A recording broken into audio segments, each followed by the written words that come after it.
కవిత suspend, ఇది చాలా important news. So ఇప్పుడు జరగబోయే పరిణామాలు, ఇవాళ రేపటికి జరగబోయే పరిణామాలు ఇవే.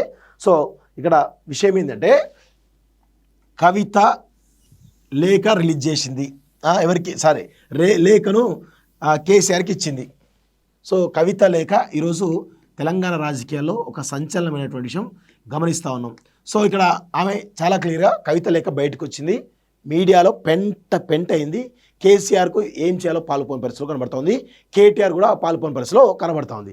ఈ క్రమంలో ఎవరు లీక్ చేసిరు ఈ యొక్క లేఖను అంటే చాలా ఆమె కవితని డైరెక్ట్ కవిత లీక్ చేసిందా ఆయన మొదట్లో వచ్చింది, కానీ ఆమె వచ్చి కవిత లీక్ చేసిన ఎవరో తెలియదు, కేసీఆర్ చుట్టూ దయ్యాలన్నారు, వాళ్ళే లీక్ చేశారని చెప్పేసి చెప్పడంతో ఇష్యూ అంతా సంతోష్ రావు చుట్టూ డైవర్ట్ అవుతూ ఉంది.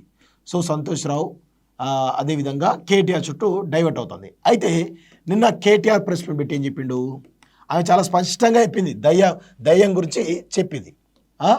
అదేవిధంగా కేటీఆర్ నిన్న కోవట్ల గురించి చెప్తూ పరోక్షంగా ఈ లేఖ అనేవి రాయడం కామన్, అంతర్గతంగా చర్చించుకోవాలని చెప్పేసి అంటా ఉన్నారు. సో ఆయన ఏం చెప్పిండు, లీక్ చేసింది ఎవరు, మా దానిలో ఉన్నారు కోవట్లు అని చెప్పి ఆయన చెప్పిండా, చెప్పలేదు. మరి కేటీఆర్ మాటలు ఇటు సంతోష్రావు వర్తిస్తాయా లేకపోతే కవితకు వర్తిస్తాయా, ఇది ఒక డౌట్. సో ఈ క్రమంలో కేటీఆర్ ఈ జరుగుతున్నటువంటి ఈ పరిణామాల విషయంలో కేసీఆర్ను కలవబోతున్నాడు. సో కలవబోతున్న క్రమంలో ఇక్కడ రెండు ఉంటాయి. ఒకటి, పార్టీ క్రమశిక్షణకు వ్యతిరేకంగా పోతే షోకాజ్ నోటీస్ ఇస్తారు, ఫస్ట్ షోకాజ్ నోటీసు ఇస్తారు, దాని తర్వాత ఆ నోటీస్కు రిప్లై కరెక్ట్ లేకపోతే సస్పెండ్ చేస్తారు. సో ఇక్కడ విషయం ఏంటంటే కవిత దూకుడుగా ఆల్రెడీ తన విమర్శకు పదనెక్కిస్తూ ముందుకు పోతా ఉంది. సో ఈ క్రమంలో షోకాజ్ నోటీస్ ఇస్తారా, అసలు బీఆర్ఎస్ పార్టీలో షోకాజ్ నోటీస్ ఇచ్చే సాంప్రదాయం ఇక్కడ ఉందా, లేదు. సో డైరెక్ట్గా ఇది రూల్ అవుట్. సో కాబట్టి డైరెక్ట్గా ఈమెను సస్పెండ్ చేయడానికి అవకాశాలు ఎక్కువ ఉన్నాయి. ఎందుకంటే ఈమెను ఇంకా కొంత మేర పార్టీలో ఉంచుకుంటే పార్టీకి ఎక్కువ డ్యామేజ్ అవుతుంది. కాబట్టి పార్టీ నుంచి ఇమ్మీడియట్గా ఈరోజు రేపో సస్పెండ్ చేయడానికి అవకాశాలు ఎక్కువ ఉన్నాయి. సో కేటీఆర్ హరీష్ రావు కవిత ఈ పరిణామాలన్నీ కూడా చాలా సీరియస్గా ఈరోజు ఉండబోతున్నాయి.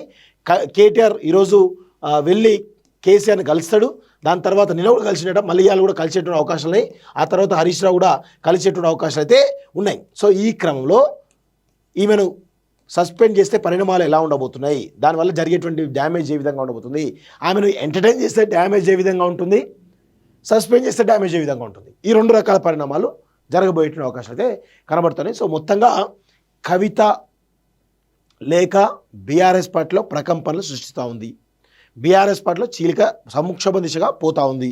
సో ఇక్కడ ఈమె టార్గెట్ ఏంది, ఒక 6 నెలల పాటుగా ఈమె ఎలాంటి పార్టీ నుంచి దూరం పోవద్దని దాంట్లో ఉన్నది. సో ఎప్పటికప్పుడు పార్టీ వ్యతిరేక కార్యక్రమాలు చేస్తూనే ఉంటుంది, పార్టీ డ్యామేజ్ ఇస్తుంటుంది.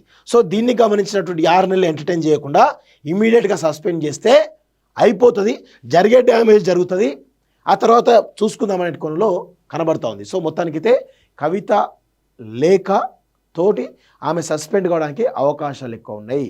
సో దీని తర్వాత జూన్ 2 ఆమె పార్టీ పెడుతుందా లేదా అనేది కొన్ని రోజులు ఆగితే తెలిసేటువంటి అవకాశం అయితే కనబడుతుంది. సో 100% ఆమె సామాజిక తెలంగాణ కోణంలో పార్టీ పెట్టబోతుంది. అది జూన్ 2 పెడుతుందా లేకపోతే ఇంకో 6 నెలలకు పెడుతుందా లేకపోతే బీఆర్ఎస్ పార్టీ మొత్తంగా కంప్లీట్గా కొలాప్స్ చేసే అవకాశాలున్నాయా, ఏదో ఒకటైతే బలంగా జరిగేటువంటి అవకాశం అయితే చాలా స్పష్టంగా కనబడుతూ ఉంది. పరిణామాలను గమనిస్తే మీకు చాలా విషయాలు కూడా తెలుస్తాయి.